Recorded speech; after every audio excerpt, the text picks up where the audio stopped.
السلام علیکم ناظرین، میں ہوں آپ کا میزبان ملک آصف کوکر ڈیلی انصاف اسلام آباد سے۔ ناظرین، میں آج موجود ہوں جنگ میں پیر پٹھان صاحب کے ہم موجود ہیں ڈیرے پہ۔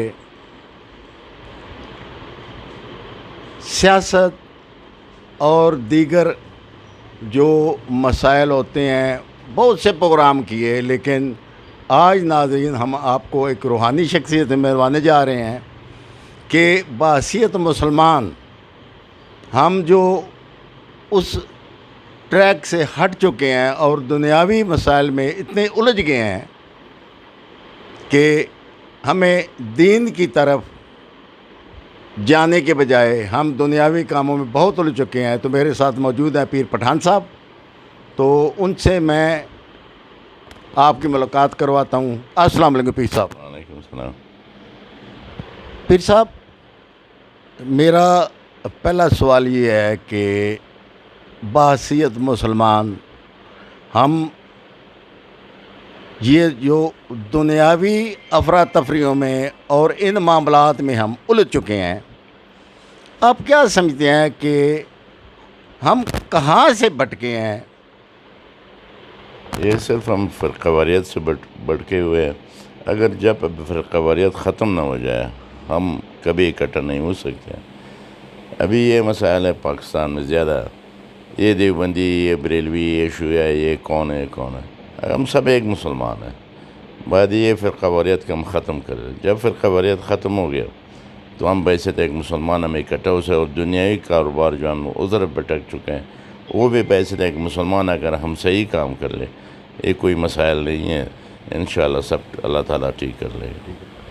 مقصد یہ کہ جو ہم نے جو فرقہ واریت ہم نے بنائی ہوئی ہے، یا جو ہم نے مسلک بنائے ہوئے ہیں کہ یہ دیوبندی، بریلوی، یہ کیا ہمیں ایک اللہ کی عبادت کرنی ہے، اس میں ہمیں جو تربیت دینے والے ہمارے علماء ہیں، یہ تو ان کا کام ہے ہمیں بتانا کہ آپ ان ساری چیزوں سے نکل کے صرف اللہ کی عبادت کریں۔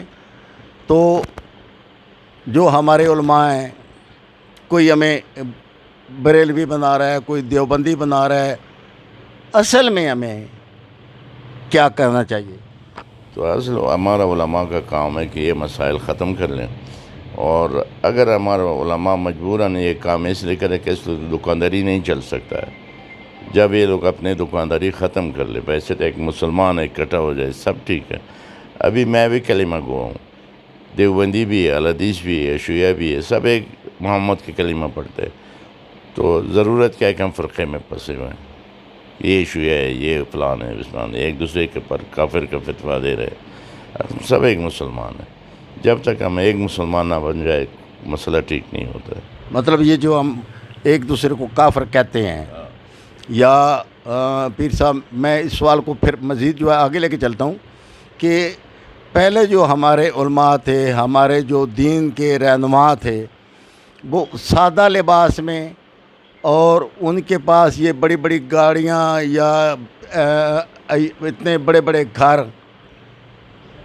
یہ مطلب آپ سمجھتے ہیں کہ یہ اس فرقہ بازی میں سے جو اپنا آمدن ہوتی ہے، یہ اس میں سے ہی نکلتا ہے یہ سارا کچھ؟ اور کس چیز میں ہوتا ہے؟ اسی میں ہوتا ہے۔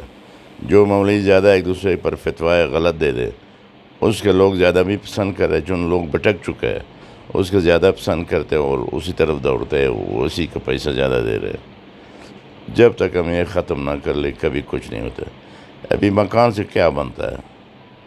تو اچھا مکان بنایا گیا، بڑا گاڑی لے لے سے تو کوئی فائدہ نہیں ہے۔ ہمارے ایک نوجوان، پتہ نہیں کہ اللہ تعالیٰ کس سے خوش ہے، میرے سے خوش ہے، دیوبندی سے خوش ہے، الحدیث سے خوش ہے، شیعہ سے، کس سے خوش ہے؟ ہم کو پتہ ہے؟ ایک کو بھی پتہ نہیں ہے۔ تو ضرورت کیا ہے کہ ہم لوگوں کو لڑائیں، فرقہ بازی بنائیں؟ تو کوئی ضرورت۔ ہمارے ایک نوجوان جو ہیں وہ اپنا مولانا صاحب ہیں، ناصر مدنی صاحب، آپ نے سنا بھی ہوگا، نوجوان ہیں، وہ جب اپنا تقریبات میں جاتے ہیں ان کا تھوڑا سا بالکل مختلف سا ان کا مزاج ہے، اس میں لطیفے بھی ہوتے ہیں، بہت سی باتیں ہوتی ہیں، دینی باتیں بھی ہوتی ہیں، لیکن ان کا رہن سہن، بڑی بڑی گاڑیاں، یہ سارے معاملات، یہ سارے جو علماء پہلے آج سے 30 سال پیچھے جائیں، جو وہ علماء تھے، ان کا دین کی طرف لے جانے کا طریقہ کار کچھ اور تھا۔ آج جدت آ گئی ہے۔ آج جو ہے ایک اگر ہم نے عالم کو سننا ہے تو 1,00,000 2 لاکھ روپے دینے پڑتے ہیں، تب وہ ہمیں دین کی تعلیم دیتے ہیں۔ یہ کس طرح ختم ہو سکتا ہے معاملہ؟ یہ غلط ہے نا، جو مولوی صاحبان نے یہ بنایا ہوا ہے، یہ غلط بات ہے۔ اگر اللہ تعالیٰ کا رستے میں لوگوں کو لے کے آنا ہے، تعلیم دے رہا ہے، تو یہ مسائل کا ختم کر لے۔ جب یہ مسائل ختم نہیں ہوتا ہے تو مولوی صاحبان بھی اس بات پر خوش ہے کہ ہم اچھی گاڑی میں جائے۔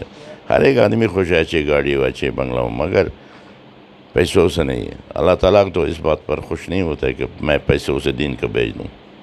پھر صاحب آپ یہ محسوس کرتے ہیں کہ کسی بھی اپنا بندے کے چہرے پہ جو رونق ہے وہ ختم ہو چکی ہے؟ ہر آدمی ڈپریشن کا شکار ہے، اللہ سے دوری، دین سے دوری، اسی وجہ یہی مسائل ہے، جو اللہ سے دوری ہے، دین سے دوری، تو خود بخود چہرے میں رونق نہیں آئے گا، خوش نہیں ہوگا۔ جب اللہ تعالیٰ کے راستے میں جائے سب کچھ آرام ہو جائے گا، سب ٹھیک ہو جائے گا۔ آپ جو ہمارے مسلمان بھائی ہیں، کسی بھی مسلک سے تعلق رکھتے ہیں، آپ ان کو آخری میسج کیا دینا چاہتے ہیں؟ میں بذات خود یہی میسج دے رہا ہوں کہ فرقہ واری خدا کے لیے ختم کر لیں۔ جب تک فرقہ واری ہوگا ہمارا نہ ملک ترقی کرے گا، نہ ہم خوش ہوں گے۔ ہر ایک ایسی سوچ میں ہوگا کہ میں شیعہ کو ماروں، شیعہ مجھے مارے، یہ غلط بات ہے۔ ابھی ہمارا جنگ میں پہلے کیا نہیں ہو رہا تھا، دیوبندی اور شیعہ کا، اس کا مار دو، اس کا مار دو، اس کا دکان جلاؤ، اس کے گھر جلاؤ، فائدہ کیا ہو رہا؟ نقصان تو ہمارا اپنا ہوتا تھا۔ پھر صاحب جو ہماری موجودہ سیاست ہے اس پہ تھوڑی سی روشنی ڈالیں کہ ہمارے ملک کے لیے ایک تو آپ دعا کریں کہ اللہ تعالی ہمیں ان مشکلات میں سے نکالے جن مشکلات کی طرف ہم جا رہے ہیں۔ اس وقت ملک کی حالت یہ ہے کہ بہت افراتفری مچ چکی ہے، جو بے روزگاری ہے، مہنگائی ہے، ہمارا ملک اس وقت بہت مشکل میں ہے۔ تو اس میں ہمارے جو سیاستدان ہیں ان کے لیے کوئی پیغام ہے؟ وہ میں تو نہ سیاسی ہوں نہ سیاست کو سمجھتا ہوں، سیاستدان خود سمجھے کہ کیا کرنا ہے کیا نہیں کرنا ہے۔ تو ہمارا ملک کا بیڑا غرق سیاستدانوں نے کیا ہے۔ نہ میں سیاست کو سمجھتا ہوں، نہ ابھی تک سیاست کر چکا ہوں، نہ الیکشن میں کھڑا ہوں، نہ مجھے اس چیزوں کو پسند ہے۔ ناظرین، ہم تھے آج پیر پٹھان صاحب کے ڈیرے پہ۔ یہ درویش لوگ ہوتے ہیں، ولی اللہ لوگ ہوتے ہیں، ان کا کام ہوتا ہے ہمیں دین کی طرف لے کے جانا۔ تو جو ہماری ان سے باتیں ہوئیں اس کا جو نتیجہ نکلتا ہے وہ یہی ہے کہ ایک تو ہمیں دین سے دور نہیں ہونا چاہیے، اور دوسرا جو مذہبی تفرقہ بازی ہے ہمیں اس کا خاتمہ کرنا ہوگا۔